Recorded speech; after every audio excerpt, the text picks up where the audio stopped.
Are you a desperate papal officer, an aspiring absolutist, or a 17th century painter seeking to make a quick buck? Well, lucky you, there's an easy solution. Baroque art. But wait a second, what do those three things have in common? Well, before we can even get close to answering that, we have to, first of all, talk about what Baroque art is. And to do that, we need a bit of history. So, it's 1545 and you're Pope Paul III. A series of minor descents across Central and Western Europe criticizing the papacy have triggered the exact opposite of what you need as the Pope. A Reformation attempt. So, the Protestant Reformation occurred as a direct result of Europeans, mostly members of the Church itself, morally objecting to its actions, specifically the sale of indulgences. And by 1517, the Gutenberg printing press had gained somewhat widespread popularity, which resulted in an increase in literacy rates. So because of that, the second Reformation members got their hands on Martin Luther's 95 Theses. They spread it all across Europe. And now you're at the first session of the Council of Trent, and you have to figure out how to restore Europe's faith in the Church. How are you going to do this? Well, during the Italian Renaissance, nobles and your fellow papal predecessors utilized a patronage system, where you're paying artists to depict you, your interests, or your ideas in a sort of glorious fashion to increase your prestige. And you have the bright idea of re-employing the patronage system, which ironically is what got you into this mess in the first place. But instead of focusing on humanism, you're going to focus on biblical tradition. And this is where you get Baroque art. Now, in its own way, the Baroque movement was a form of propaganda because its whole thing was seeking out an emotional response. However, unlike modern propaganda, the specifics of Baroque art extend well beyond religion and more into governing with the age of absolutism, where monarchs like Louis XIV, who was also known as a Sun King, used patronage to encourage a sense of grandeur and glory from its civilians. So, long story short, the main purpose of Baroque art is to renew faith in some kind of organization through drama, emotion, dynamicism, and movement. But while it did start with the intention of renewing faith in the Church, it was eventually commandeered by governments and then finally regular artists who wanted to employ the specific techniques. Speaking of which,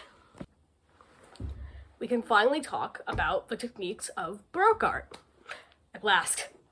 So, a majority of Baroque techniques actually originated from the Italian Renaissance from artists like Leonardo da Vinci and Caravaggio. And these include camera obscura, which was using a darkened box with a lens to reflect light as a composition aid, sfumato, a soft, fine shading that created a smooth transition, cangiante, using different color to highlight or as a highlight or a shadow in lieu of the original color because of how it was limited, unione, blending bright colors while maintaining contrasts, and foreshortening, which is shortening the parts of an object to create the illusion of distance.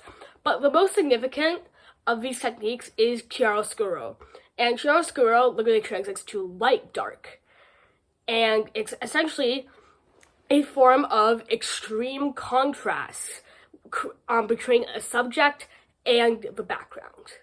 And tenebrism developed from chiaroscuro as an even more form of extreme contrast using spotlight lighting, meaning that the subject is lit from an angle above, like they're on a stage, and as a result, the background is almost completely shrouded in black as darkness dominates the piece. Then you have trompe l'oeil, which is perspective-based illusions that make 2D objects appear as three-dimensional, and quadratura, which is basically a trompe l'oeil fresco and wall, ceiling, or mural, and then quadro riportato, which is a ceiling fresco made to look like it's a hanging framed painting.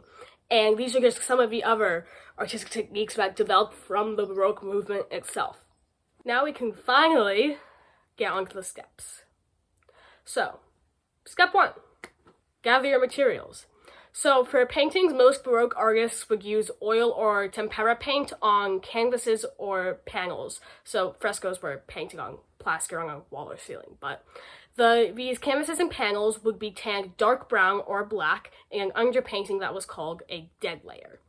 But you don't really have to be limited to history, because I literally used a piece of toned paper that I already had, a mechanical pencil, crayons, and colored pencils. So restrictions aren't that deep. Step 2. Pick your subject or your reference. So, like I said before, most Baroque art was centered around human figures, originally from Bible stories, then eventually authority figures, and eventually the artists themselves, but this could also literally be anything you want. So, for the sake of time, I chose to replicate a famous Baroque painting, Johannes Vermeer's Girl with a Pearl Earring. Now, it's going to get a little weird here depending on what material you chose, but generally your steps will be 3, sketch, 4, dead layer, and 5, underpaint. But if you chose some kind of painting, you'll probably do your dead layer before your sketch. But what exactly is a dead layer? So a dead layer is a kind of neutral underpainting, like I said before, in step 1. But the thing is, Baroque artists needed that dead layer underpainting to accentuate the colors and the various tones and shades. But why do you need 2 underpaintings? Well, the reason we have such clear skin tones and these vibrant fleshy pinks in Renaissance and Baroque art, well, we owe that to a pigment called terre verte, or Verona green. And it's a kind of underpainting that falls back on color theory. Speaking of which, it's time for a quick color theory lesson. So as you can see here, we have no dead layer or terre verte, no dead layer, dead layering terre verte, and no terre verte. So what happens is, because of how colors work, you end up emphasizing the reds and pinks of skin when you utilize both kinds of underpainting.